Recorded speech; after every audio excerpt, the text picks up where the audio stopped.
بسم اللہ الرحمن الرحیم الحمد للہ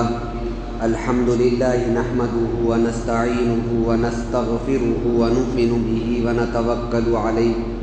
ونعوذ باللہ من شرور انفسنا ومن سیئات اعمالنا من يهده الله فلا مضل له ومن يضلله فلا هادي له ونشهد أن لا إله إلا الله وحده لا شريك له ونشهد أن سيدنا ونبينا ومولانا محمدا عبده ورسوله أما بعد أعوذ بالله من الشيطان الرجيم بسم الله الرحمن الرحيم يا أيها الذين آمنوا إن جاءكم فاسق بنبأ فتبينوا أن تصيبوا قوما بجهالة فتصبحوا على ما فعلتم نادمين صدق الله العظيم۔ محترم بزرگوں اور دوستوں، اسلام ایک ایسا دین ہے اور ایک ایسا مذہب ہے کہ اس کے اندر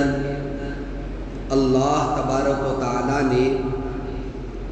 انسانیت کی اصلاح کے اوپر بہت زیادہ زور دیا ہے۔ انسان حقیقت میں انسان بن جائے اور اس کے اندر انسانیت آ جائے، اس کے اوپر اسلام نے بہت زیادہ زور دیا ہے۔ اخلاقی تعلیمات بے شمار اسی کے لیے بیان کی گئی ہے کہ جب انسان کے اندر اخلاق کا پہلو بڑھ جاتا ہے اور اس کے اندر اخلاق صحیح درجے میں آ جاتے ہیں تو وہ ایک صحیح انسان بن کر کے زندگی گزارتا ہے۔ اس وجہ سے قرآن مجید کے اندر اللہ رب العزت نے کئی جگہوں پر اصلاح انسان کے لیے بہت ساری چیزوں کو بیان کیا کہ ایک انسان درست ہو جائے اور اس کا مزاج اسلام کا مزاج بن جائے اور اس کی سوچ اسلام کی سوچ بن جائے، اس کے لیے بے شمار تعلیمات قرآن مجید کے اندر خود اللہ تبارک و تعالیٰ نے بیان فرمایا۔ سورہ حجرات کے اندر اللہ تعالیٰ نے خصوصیت کے ساتھ اس سورت میں کئی ایک اخلاقی پہلوؤں کو بیان کیا، اخلاقی باتوں کو بیان کیا ہے۔ اگر ایک انسان ان اخلاقی پہلوؤں کو اختیار کر لیتا ہے جو سورہ حجرات کے اندر اللہ رب العزت نے بیان کیا، تو وہ اپنی زندگی کے اندر سب سے زیادہ با اخلاق انسان بن جائے گا۔ کئی ایک اللہ تعالیٰ نے اس کے اندر پہلوؤں کو بیان کیا اور پھر اس کی تشریح کے اندر اللہ کے نبی صلی اللہ علیہ وسلم نے کئی احادیث کو بیان کیا۔ صحابہ اکرام کی تربیت بھی اللہ کے نبی نے انہی آیات کی روشنی میں کی ہے۔ نبی بھی قرآن مجید کے محتاج تھے۔ قرآن مجید کے اندر اللہ تعالیٰ جو احکامات کو بیان کیا، ان تمام احکامات پر صحابہ اکرام کو پورا اتارنے کی کوشش نبی نے کی ہے۔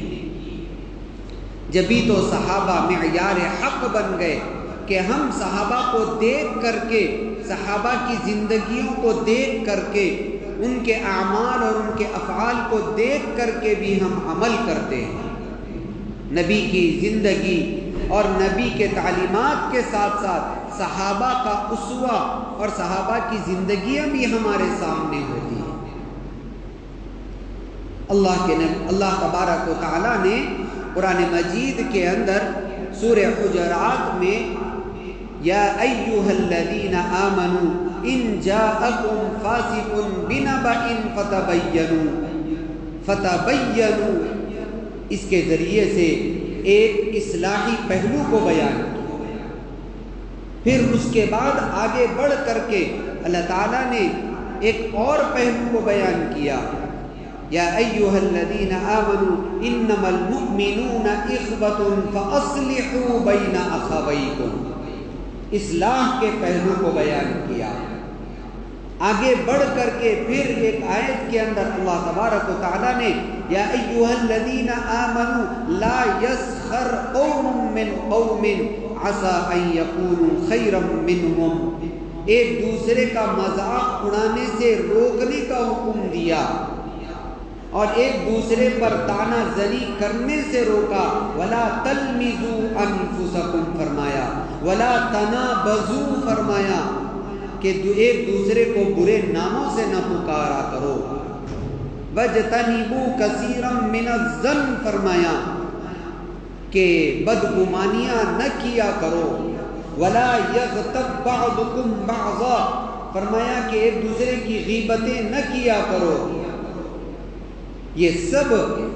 برائیوں کو اللہ تبارک و تعالیٰ نے ایک ہی صورت کے اندر چند آیات میں ہی گھیر کر کے بیان کیا ہے۔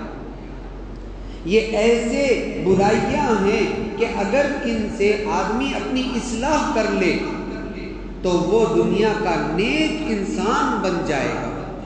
انسانیت اس کے اندر آ جائے گی، وہ ایسا انسان ہو جائے گا کہ اس سے کسی کو کوئی تکلیف نہیں پہنچ سکتی۔ اور انسانیت کا جو اصل مقصد ہے وہ یہی ہے کہ کسی دوسرے کو کسی انسان سے تکلیف نہ پہنچے، یہی سب سے مین مقصد ہے۔ اصل مقصد یہی ہے کہ ہر ایک مسلمان دوسرے مسلمان کی تکلیف سے محفوظ ہو جائے، یہی انسان ہو گیا۔ اللہ کے نبی صلی اللہ علیہ وسلم نے حدیث کے اندر یہی فرمایا ہے کہ ایک مومن آدمی دوسرے مومن کا بھائی ہے اور بھائی دوسرے بھائی کو تکلیف سے بچاتا ہے، تکلیف دینا نہیں چاہتا ہے، تو تبھی جا کر کے وہ انسان بنتا ہے، اس کے اندر انسانیت پیدا ہوتی ہے۔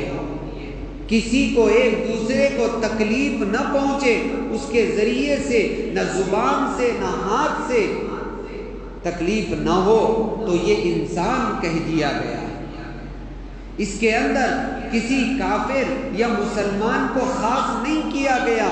کہ مسلمان آدمی کافر کو تکلیف دے سکتا ہے لیکن مسلمان کو تکلیف نہ دے، ایسا نہیں کہا گیا، بلکہ انسانیت کو بتایا گیا کہ انسانیت یہ ہے کہ کسی کو بھی ہماری ذات سے تکلیف نہ پہنچے، چاہے وہ انسان ہو، انسانوں میں چاہے مسلمان ہو، چاہے مسلمانوں کے اندر مرد ہو، عورت ہو، بچے ہو، بوڑھے ہو، جوان ہو اور کافر ہو، مسلمان ہو، ایسے ہی جانوروں کو بھی ہم سے تکلیف نہ پہنچے، چرند پرند کو بھی ہم سے تکلیف نہ پہنچے، کیڑے مکوڑوں کو ہم سے تکلیف نہ پہنچے، یہ سب کے سب اسی کے اندر داخل ہیں۔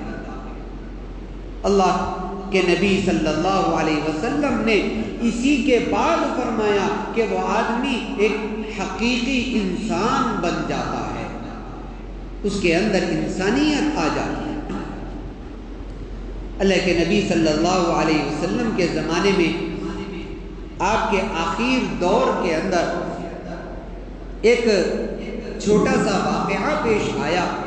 اس واقعے کے ضمن میں اللہ تبارک و تعالیٰ نے یہ آیات کو نازل کیا، یا ایھا الذین آمنوا ان جاءکم فاسق بنبأ فتبینوا، یہ آیات نازل ہوئی۔ آپ صلی اللہ علیہ وسلم کی ایک زوجہ محترمہ ہے حضرت جویریہ بنت حارث رضی اللہ تعالی عنہ، یہ ایک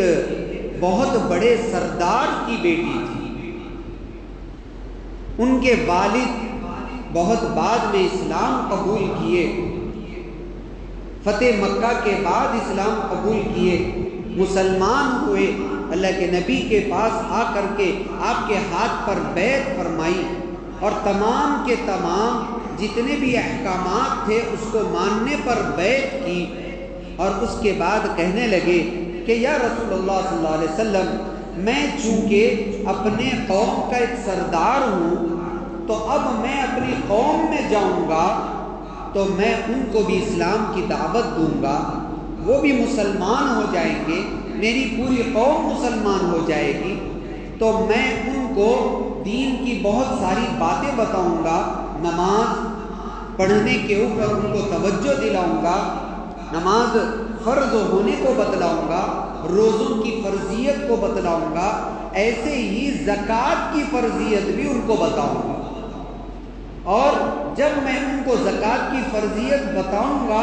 تو وہ اپنے مالوں کے اندر زکوٰۃ نکال کر کے دیں گے اسلام کے لیے، اور مسلمانوں میں جو غریب ہیں ان کے لیے زکوٰۃیں نکالیں، میں بھی نکالوں گا اور وہ بھی نکالیں گے، بہت سارا مال جمع ہو جائے گا۔ تو انہوں نے کہا کہ یا رسول اللہ صلی اللہ علیہ وسلم، آپ فلاں دن ہمارے علاقے میں، ہمارے قبیلے کے اندر کسی آدمی کو اپنے پاس سے بھیج دیجئے تاکہ وہ آ کر کے یہ سارا مال لے کر کے جائے اور آپ کی خدمت میں پیش کر دیں۔ اللہ کے نبی صلی اللہ علیہ وسلم نے ان سے ہاں کہہ دی، یہ گئے اور دعوت دی، مسلمان ہو گئے لوگ، زکوٰۃ کی تلقین کی تو لوگوں نے زکوٰۃ نکالی اور زکوٰۃ جمع ہو گئی، لیکن جو دن مقرر تھا کسی کو قاصد کو بھیجنے کا، اس دن وہ قاصد نہیں پہنچا۔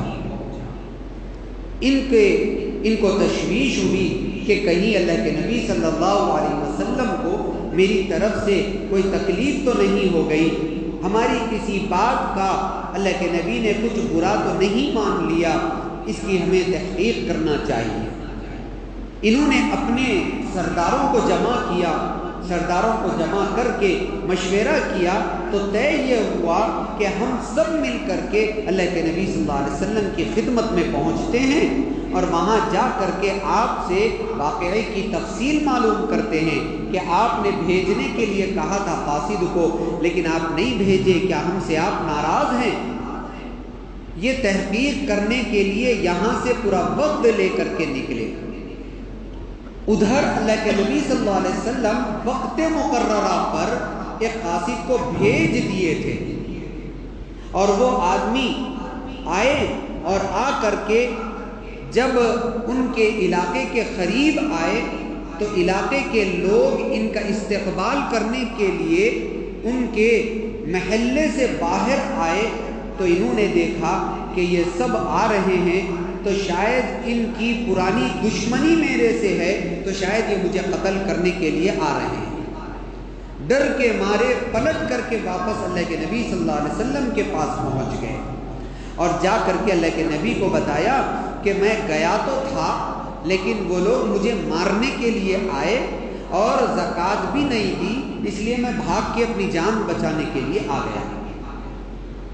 حالانکہ وہ لوگ استقبال کرنے کے لیے آئے تھے۔ یہ سمجھے کہ مارنے کے لیے آ رہے ہیں اور پلٹ کر کے اللہ کے نبی صلی اللہ علیہ وسلم کے پاس چلے گئے۔ ادھر اللہ کے نبی صلی اللہ علیہ وسلم نے حضرت خالد ابن ولید رضی اللہ تعالیٰ عنہ کو ایک لشکر دے کر کے چھوٹا سا ان کے طرف بھیجا کہ جاؤ، جا کر کے پہلے اچھی طریقے سے تحقیق کرو کہ کیا ہوا، کیا ان لوگوں نے واقعتاً زکوٰۃ دینے سے انکار کر دیا اور وہ مرتد ہو گئے، یا پھر کیا ماجرا ہے، پہلے صحیح معلوم کرو، اس کے بعد پھر ان سے جو ہے نمٹنا۔ حضرت خالد ابن ولید یہاں سے اپنا لشکر لے کر کے نکلے اور ادھر سے حضرت جویریہ رضی اللہ تعالی عنہ کے والد حضرت حارث جو تھے وہ اپنے سرداروں کو لے کر کے اللہ کے نبی کے پاس آ رہے ہیں۔ دونوں کا آپس میں جو ہے ملاپ ہوئی، دونوں آپس میں ملے تو حضرت خالد بن ولید نے ان سے پوچھا کہ آپ لوگ کدھر؟ تو انہوں نے کہا کہ ہم اللہ کے نبی کے پاس جا رہے ہیں، ایسے ایسے معاملہ ہوا ہے، ہم سب مال جمع کر کے رکھے اور اللہ کے نبی بھیجتے بولے تھے لیکن آپ نے بھیجا نہیں، تو ہم یہ سمجھے کہ شاید آپ ہم سے ناراض ہیں، اس لیے ہم اللہ کے نبی سے معافی تلافی واقعے کی تحقیق کے لیے جا رہے ہیں۔ تو حضرت خالد ابن ولید نے کہا کہ ایسا تو نہیں ہوا، یہ ہے کہ آیا تو تھا قاصد اور آپ لوگوں نے اس کو مارنے کے لیے آئے تو وہ بھاگ کے چلا گیا یہاں سے۔ تو حضرت حارث نے کہا کہ اللہ کی قسم حارث ان کو آتا ہوا دیکھا ہی نہیں ہے اور پتہ ہی نہیں ہے کہ وہ قاصد آیا ہے، ہمیں کچھ نہیں معلوم، ہم نے مارنے کا کوئی ارادہ نہیں کیا اور نہ ہم نے زکوٰۃ دینے سے انکار کیا، بلکہ مال ہمارا پورا جمع رکھا ہوا ہے، آدمی کے آنے کی کوئی اطلاع ہم کو نہیں۔ حضرت خالد بن ولید کو جب یہ معاملہ معلوم ہوا تو سب مل کر کے اللہ کے نبی کے پاس تشریف لے گئے، اللہ کے نبی کو واقعہ سب بتایا، تو اللہ کے نبی صلی اللہ علیہ وسلم نے وہ قاصد کو بلایا اور بلا کر کے پوچھا، تو انہوں نے کہا کہ مجھے ایسا ڈر ہوا کہ شاید یہ مجھے ماریں گے، اس لیے میں واپس آ گیا۔ اللہ کے نبی صلی اللہ علیہ وسلم نے معاملے کو ختم کر دیا اور بات جب واضح ہو گئی تو پھر جو ہے معاملہ ختم ہو گیا۔ اسی کے اوپر اللہ تبارک و تعالیٰ نے آیات کو نازل فرمایا، یا ایھا الذین آمنوا ان جاءکم فاسق بنبأ، ایک آدمی تمہارے پاس آتا ہے اور آ کر کے کچھ خبر دیتا ہے تو تم اس کی تحقیق کیے بغیر اگر اس مسئلے کو حل کرنا چاہو گے تو فساد برپا ہوگا، لڑائی جھگڑے ہوں گے، اس لیے ہر ایک کو چاہیے کہ جب تک معاملے کی تحقیق نہ کر لے فَتَبَيَّنُوا أَن تُصِيبُوا، فرمایا کہ جب تک حقیقت کیا ہے اس کو معلوم نہ کر لے اس وقت تک کوئی آگے قدم نہیں بڑھانا چاہیے۔ اللہ کے نبی صلی اللہ علیہ وسلم نے بھی ان آیات کے نازل ہونے سے پہلے ہی حضرت خالد ابن ولید کو بھی یہی نصیحت کر کے بھیجے تھے کہ جا کر کے فوراً کوئی کارروائی نہیں کرنا ہے، بلکہ وہاں پر جا کر کے تحقیق کرو معاملہ آخر ہے کیا۔ تو دیکھیں اللہ تبارک و تعالیٰ نے جو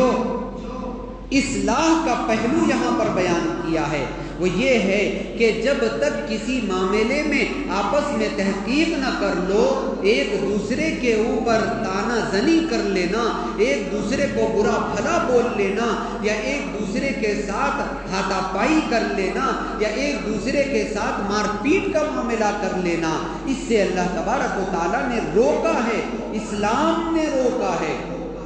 یہ اسلام نے ہم کو اصلاح سکھائی ہے، اسلام نے ہم کو یہ طریقہ سکھایا۔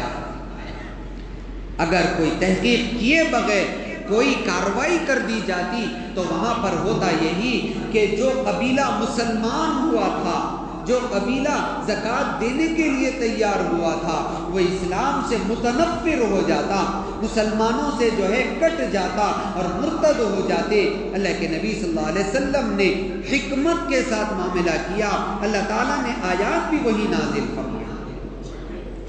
تو پتہ چلا کہ آدمی کو چاہیے کہ جب کبھی بھی کسی کے بارے میں کوئی برائی معلوم ہو، ان کے بارے میں کوئی ایسی بات معلوم ہو کہ جو ہمارے خلاف ہوتی ہے یا ہمارے گھرانے کے خلاف معلوم ہوتی ہے، ہمارے کاروبار کے خلاف معلوم ہوتی ہے، ہمارے بیوی بچوں کے خلاف معلوم ہوتی ہے، تو پہلے اس کی تحقیق کر لیا کرو، پہلے اس بارے میں اچھی طریقے سے معلومات حاصل کر لو۔ اس وقت تک کسی قسم کی بدگمانی بھی اپنے ذہن کے اندر نہ لاؤ، کسی قسم کے ان کے دل میں کسی قسم کی بدگمانی نہیں آنا چاہیے۔ مار پیٹ تو دور کی بات ہے، اگر وہ حقیقت میں ایسا نہیں ہے تو ہماری بدگمانی کی وجہ سے ہمارا ایمان خراب ہوگا، اس کو کچھ نہیں ہوگا۔ اصلاح کا پہلو اللہ کے نبی صلی اللہ علیہ وسلم کو اللہ تبارک و تعالیٰ نے سکھایا ہے۔ آگے کی آیتوں کے اندر اللہ تبارک و تعالیٰ نے یہ بھی فرمایا، انما المؤمنون اخوة فاصلحوا بین اخویکم، مومن مومن کا بھائی ہے، انما المؤمنون اخوہ، تمام مؤمنین بھائی ہیں آپس میں، فَأَصْلِحُوا بَيْنَ أَخَوَيْكُمْ، ان کے درمیان میں صلح اور صفائی کا معاملہ کیا کرو، لڑائی جھگڑے نہ ہوں، بلکہ معاملے کی صفائی کا موقع اگر تم کو ملے تو اس جگہ پر سب سے پہلے چلے جاؤ۔ اگر کسی کے لڑائی جھگڑے کے بارے میں ہم کو معلوم ہو کہ فلاں کے درمیان میں لڑائی ہو رہی ہے، میاں بیوی کے درمیان میں لڑائی چل رہی ہے، دو خاندانوں کے درمیان لڑائی ہے، دو بھائیوں کے درمیان لڑائی ہے، دوستوں کے درمیان لڑائی ہے، باپ بیٹے کے درمیان ہے، چچا بھتیجے کے درمیان ہے، تو ایسی جگہ پر ہم کو چاہیے کہ اگر ہمارے دو بول، ہمارے دو الفاظ کے ذریعے سے ان کی یہ لڑائیاں ختم ہو سکتی ہیں، تو اللہ تبارک و تعالیٰ فرما رہے ہیں فَأَصْلِحُوا بَيْنَ أَخَوَيْكُمْ، ان دونوں بھائیوں کے درمیان صلح اور صفائی کا معاملہ کر لو، تم سب سے بڑے پاک باز انسان بن جاؤ گے۔ اور ایسی جگہ پر اللہ کے نبی نے فرمایا کہ اگر ان کی صلح اور صفائی کے اندر جھوٹ بولنے کی ضرورت پڑے تو جھوٹ بھی بول دو، گناہ نہیں ہوگا جھوٹ بولنے کا، لیکن صلح اور صفائی کرا دیا جائے۔ آپس میں اختلافات کی وجہ سے جو نورانیت ہے، جو برکتیں ہیں، جو اسلام کے اندر دراڑیں آتی ہیں، وہ ختم ہو جائیں گی، سب ایک جٹ ہو کر کے رہیں گے، اختلافات کی نوبت نہیں آنا چاہیے۔ اللہ کے نبی صلی اللہ علیہ وسلم کو اللہ تبارک و تعالیٰ نے یہ اصلاح کا پہلو سکھایا، انما المؤمنون اخوہ فاصلحوا بین اخویکم۔ آگے کی آیت کے اندر اور اصلاحی پہلوؤں کو بیان کیا گیا ہے، یا ایھا الذین آمنوا لا یسخر قوم من قوم عسى ان يكونوا خيرا منهم ولا نساء من نساء عسى ان يكن خيرا منهم۔ فرما رہے ہیں ایک دوسرے کے اوپر ایک دوسرے کا مذاق نہ اڑاؤ، پتہ نہیں کہ تم میں سے جس کا مذاق اڑایا جا رہا ہے وہ اللہ کے نزدیک تم سے زیادہ بہتر ہو۔ پھر عورتوں کو الگ مخاطب کر کے فرمایا وَلَا نِسَاءٌ مِّن نِّسَاءٍ عَسَىٰ، حالانکہ اس کے اندر سب آ چکے تھے، مرد و عورت سب کو حکم تھا، لیکن اللہ تعالیٰ نے پھر علیحدہ سے عورتوں کو حکم دیا کہ اے عورتوں تم بھی کسی کا مذاق نہ اڑاؤ، کہیں نہیں معلوم ہے کہ کوئی عورت تمہارے سے زیادہ اللہ کے نزدیک اس کا مرتبہ بلند ہو، تم سے زیادہ بہتر ہو، تم جس کا مذاق اڑا رہے ہو۔ تانا زنی نہ کرو، ولا تلمزوا انفسکم، کسی کو تانے نہ مارا کرو۔ اللہ تبارک و تعالیٰ نے اتنے اصلاحی پہلوؤں کو بیان فرمایا۔ معاشرے کے اندر لڑائیاں جھگڑے اسی وجہ سے ہوتے ہیں کہ انہوں نے مجھے جو ہے گرا ہوا دیکھا، انہوں نے مجھے اس لیے جو ہے برا بھلا بول دیا، مجھے کیا سمجھتے ہیں، کیا میں چھوٹا ہوں، کیا میں جو ہے تم سے بڑا نہیں ہوں، میں اتنا بڑا ہوں، میں ایسا ہوں، میں ویسا ہوں۔ یہ سب باتوں کی وجہ سے آپس میں لڑائیاں بڑھتی چلی جاتی ہیں، آپس میں اختلافات ہوتے چلے جاتے ہیں، ایک دوسرے کا مذاق اڑانے سے روکا گیا ہے، عزتیں پامال ہو جاتی ہیں۔ اللہ کے نبی فرما رہے ہیں کہ کعبۃ اللہ کو ڈھانے سے، کعبۃ اللہ کو شہید کر دینے سے بھی بڑا گناہ ہے کہ ایک آدمی کسی دوسرے آدمی کی عزت کو جیسے پامال کرے۔ اتنا بڑا گناہ بتلایا گیا ہے، کبھی کسی کی بے عزتی نہ ہو، ہر مسلمان دوسرے مسلمان کی عزت کرے، چھوٹے بڑوں کا جو ہے ادب و احترام کرے، بڑے چھوٹوں کے ساتھ شفقت کا معاملہ کرے، اور ایک دوسرے کے ساتھ خیر سگالی کے حالات کو پیدا کرتے رہیں۔ یہی ایک مسلمان کا طریقہ ہونا چاہیے۔ اللہ تبارک و تعالیٰ نے صاف صاف الفاظ میں اتنے اچھے پہلوؤں کو بیان فرمایا وَلَا تَلْمِزُوا أَنفُسَكُمْ، ایک دوسرے پر تانا نہ مارو۔ تانا مارنا بعضوں کی عادت بنی ہوئی ہوتی ہے کسی سے ملتے ہیں تو سب سے پہلے ان کے الفاظ کسی کے اوپر تانا مارنا ہے، اس کے بغیر ان کی زبان نہیں کھلتی ہے۔ ایسے انسانوں کے بارے میں اللہ تعالیٰ فرما رہے ہیں وَلَا تَلْمِزُوا أَنفُسَكُمْ، کسی کے اوپر بھی تانا زنی نہ کرو۔ کالے کو گورے کے اوپر کوئی فوقیت نہیں ہے، گورے کو کالے پر کوئی فوقیت نہیں ہے،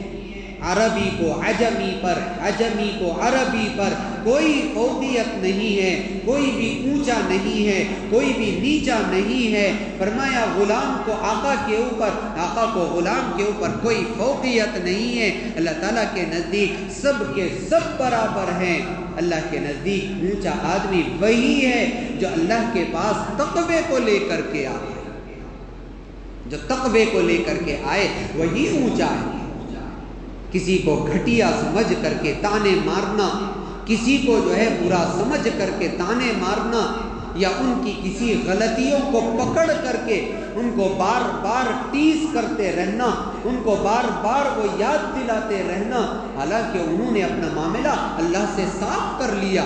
انہوں نے اللہ تعالیٰ سے توبہ و استغفار کر لیا، انہوں نے اپنے معاملے کو اللہ سے صاف ستھرا کر لیا ہے، اور ہم اس کے باوجود بھی ان کے اوپر تانا مارتے رہیں،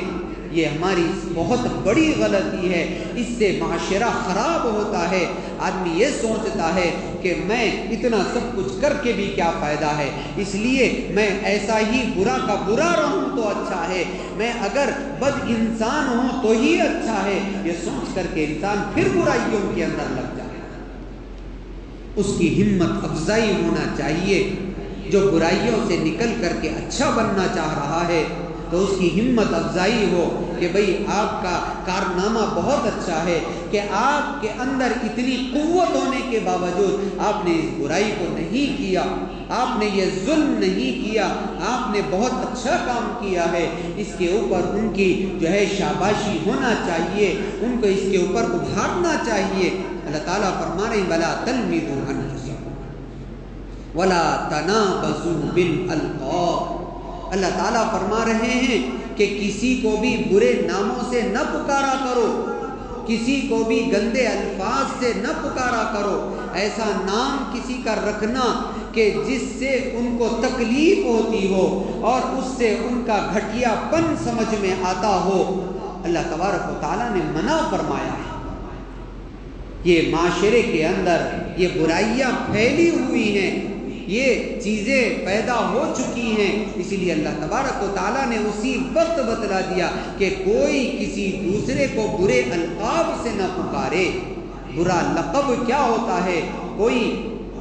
جو ہے برا کام کر دیا تو اس کو اے چور کہہ کر کے پکارنا، اے زانی کہہ کر کے پکارنا، اے سودی خور کہہ کر کے پکارنا،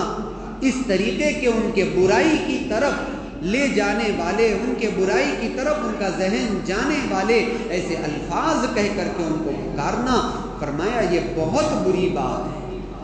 گناہ کبیرہ ہے۔ اسی لیے اللہ تبارک و تعالیٰ نے سختی سے منع فرمایا وَلَا تَنَابَزُوا بِالْأَلْقَابِ بِئْسَ الِاسْمُ الْفُسُوقُ بَعْدَ الْإِيمَانِ فرمایا گیا۔ اس کے آگے اللہ تعالیٰ نے اور گناہوں سے بچاتے ہوئے فرمایا کہ ولا یعنی برا گمان نہ کرو، کسی سے بدگمانی نہ کرو،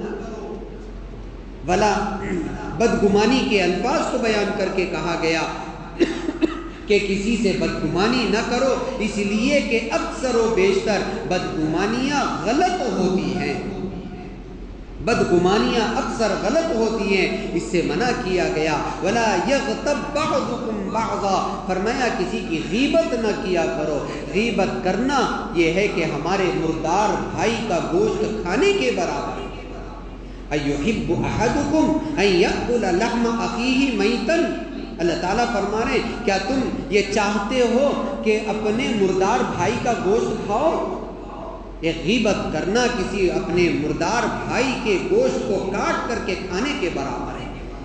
یہ چند اصلاح کے پہلو کو بیان کیا گیا ہے۔ اس لیے ہمیں ضرورت ہے اس بات کی کہ ہم غور کریں اپنے اندر کہ ان میں سے کن چیزوں کے اندر ہمیں اپنی اصلاح کرنے کی ضرورت ہے۔ اللہ تبارک و تعالیٰ سے دعا ہے کہ اللہ تعالیٰ ہم سب کو اپنی اپنی اصلاح کرنے کی توفیق نصیب فرمائے۔ آمین۔ وآخر دعوانا الحمدللہ۔